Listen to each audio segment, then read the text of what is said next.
ನಮ್ಮ ಮೈಸೂರು ನಗರ ಮತ್ತು ಗ್ರಾಮಾಂತರ ಜಿಲ್ಲಾ ಕಾಂಗ್ರೆಸ್ ಸಮಿತಿಗಳ ವತಿಯಿಂದ ನಮ್ಮ ಕಾಂಗ್ರೆಸ್ ಪಕ್ಷದ ರಾಷ್ಟ್ರೀಯ ಅಧ್ಯಕ್ಷರಾದಂಥ ಮಲ್ಲಿಕಾರ್ಜುನ್ ಖರ್ಗೆ ಅವರು ಏನು RSSನ ಅಂಗಸಂಸ್ಥೆ ಆದಂಥ ಶ್ರೀರಾಮ್ ಸೇನೆ ಅವರು ಅವಮಾನ ಮಾಡಿದ್ದಾರೆ, ಅದರ ವಿರುದ್ಧವಾಗಿ ಪ್ರತಿಭಟನೆ ಮಾಡಕ್ಕೆ ಬಂದಿದ್ದೀವಿ. ಮಲ್ಲಿಕಾರ್ಜುನ್ ಖರ್ಗೆ ಅವರು ಆಗಸ್ಟ್ 8ನೇ ತಾರೀಕು ಉತ್ತರಾಖಂಡದ ಹಲ್ದ್ವಾನಿಯಲ್ಲಿ ರಾಮಲೀಲಾ ಮೈದಾನದಲ್ಲಿ ಒಂದು ರ್ಯಾಲಿಯಲ್ಲಿ ಭಾಗವಹಿಸಿದರು. ಅವರು ಭಾಗವಹಿಸಿ ತೆರಳಿದ ನಂತರ ಅಲ್ಲಿ ರಾಮ್ ಸೇನೆಯವರು ಹೋಗಿ ಶುದ್ಧೀಕರಣ ಮಾಡುವಂಥ ಕೆಲಸ ಮಾಡಿದ್ದಾರೆ.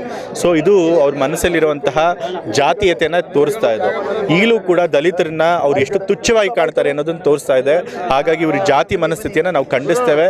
ನಮ್ಮ ಅಧ್ಯಕ್ಷರಾದಂಥ ಮುಖಂಡರಾದಂಥ ಮಲ್ಲಿಕಾರ್ಜುನ್ ಖರ್ಗೆ ಅವ್ರ ಬಳಿ ಸಾರ್ವಜನಿಕವಾಗಿ RSS ಅವರು ಮತ್ತು ಶ್ರೀರಾಮ್ ಸೇನೆಯವರು ಮತ್ತು ಅವರ ರಾಜಕೀಯ ಪಕ್ಷವಾದಂಥ BJP ಅವರು ಕ್ಷಮೆ ಕೇಳಬೇಕು ಅಂತ ಹೇಳಿ ನಾವು ಆಗ್ರಹಿಸ್ತೇವೆ. ಹಿಂದೂಗಳೆಲ್ಲ ಒಂದು ಅಂತ ಹೇಳ್ತಾರೆ, ಯಾವಾಗ ಇವ್ರಿಗೆ ರಾಜಕೀಯಕ್ಕೆ ಲಾಭ ಬೇಕಾದಾಗ ಮಾತ್ರ. ಆದರೆ ಇವರು ನಿಜವಾಗ್ಲೂ ಕೂಡ ದಲಿತರನ್ನ, ಶೂದ್ರರನ್ನ ತಮ್ಮಿಂದ ಹೊರಗಡೆನೇ ಇಟ್ಟಿರ್ತಾರೆ. ತಮಗೆ ಅಧಿಕಾರಕ್ಕೆ ಮೇಲ್ಗೆ ಬರಬೇಕು ಅಂದಾಗ ಮಾತ್ರ ಇವ್ರನ್ನ ಬಳಸ್ಕೊಳ್ತಾರೆ. ಆದರೆ ಅಧಿಕಾರ ಹಂಚಿಕೆ ಮಾಡ್ಕೋಬೇಕಾದ್ರೆ ಮಾತ್ರ ಇವ್ರನ್ನ ದೂರ ಇಡ್ತಾರೆ. ಮತ್ತು ಈಗಲೂ ಕೂಡ ದಲಿತರನ್ನ, ಶೂದ್ರನ್ನ ತುಚ್ಛವಾಗಿ ಕಾಣಿಸ್ತಾರೆ. ಸೊ ಹಾಗಾಗಿ RSS ಅವರ ಮತ್ತು ಶ್ರೀರಾಮ್ ಸೇನೆಯವರ ಒಂದು ಏನು ಕೆಟ್ಟ ಜಾತೀಯತೆ ಮನಸ್ಥಿತಿ ಇದೆ, ಅದು ಇದರಿಂದ ಬಹಿರಂಗ ಆಗುತ್ತೆ.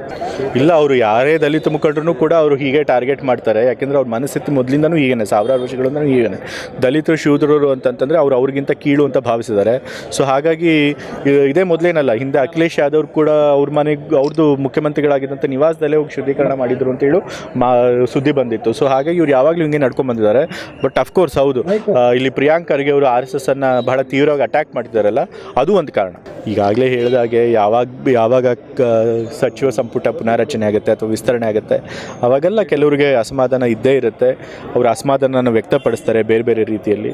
ಬಟ್ ಆದರೆ ಓವರ್ ದ ಟೈಮ್, ಸಮಯ ಕಳೆದ ಹಾಗೆ ಅವ್ರಿಗೂ ಸಮಾಧಾನ ಆಗುತ್ತೆ. ಮತ್ತು ನಮ್ಮ ಪಕ್ಷದ ಮುಖಂಡರುಗಳು ಕೂಡ ಅವ್ರನ್ನ ಮನವೊಲಿಸುವಂಥ ಪ್ರಯತ್ನ ಮಾಡ್ತಾರೆ. ಅದನ್ನು ಸಮಾಧಾನ ಆಗಿ ಪಕ್ಷದ ಜೊತೆಗೆ ನಿಂತ್ಕೊಳ್ತಾರೆ.